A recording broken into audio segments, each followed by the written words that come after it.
Hello, and welcome to another enlightening episode of Bonding Through Words. I'm your host, Michael Smith, and I'm thrilled you could join me today to talk about a topic that's crucial for enhancing the bond between fathers and their children: building an emotional vocabulary. We'll dive into why understanding and naming emotions is important for kids, and I'll give you practical advice to help you support your child's emotional development during your busy schedules. Our aim here is to equip you with the tools you need to be not only a great dad, but an effective communicator in your family. To kick things off, let's discuss what we mean by emotional vocabulary. Essentially, it's the ability to recognize and describe feelings with words. For children, developing this skill is integral to their personal growth. When kids can articulate their emotions, it aids in managing them better, leads to improved social interactions, and enhances their ability to communicate effectively as they grow. Emotional vocabulary is like a toolkit that children use to express inner emotions and understand the feelings of others, which can be a game changer in their social lives. Now, you might wonder why emotional vocabulary is especially significant. Well, kids who have a strong grasp of emotional vocabulary often display enhanced social skills, such as empathy and cooperation. They're better equipped to handle conflicts and forge meaningful relationships.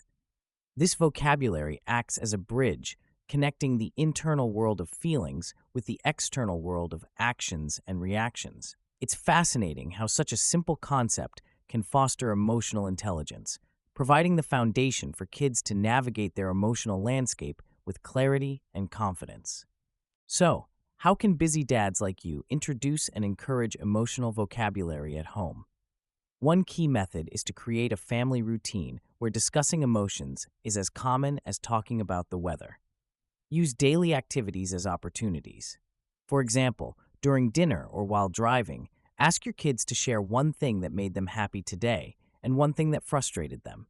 Prompting them with these questions encourages open dialogue. Another tip is to integrate emotional vocabulary into bedtime stories. Ask your children how characters might feel in different situations and why. This not only helps them understand emotions, but also boosts their critical thinking skills. Active listening is another crucial element in this process. When your child expresses their feelings, whether it's happiness, anger, or fear, take the time to listen carefully without interruptions. Validate their feelings by acknowledging them.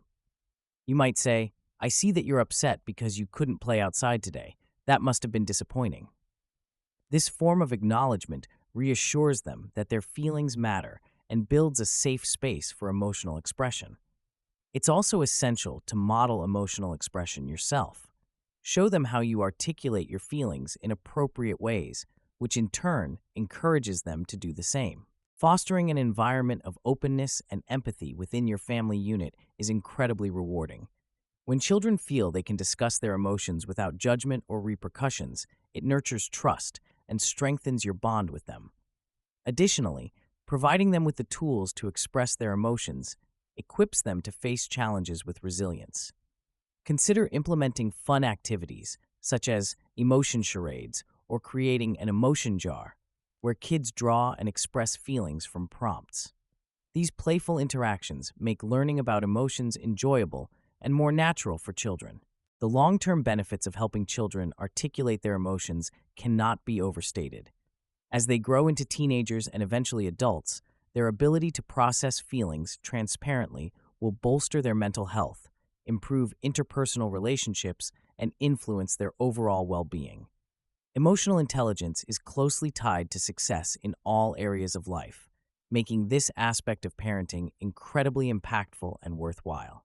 Before we wrap up today's episode, I want to encourage you, the fathers out there, to engage in these practices actively.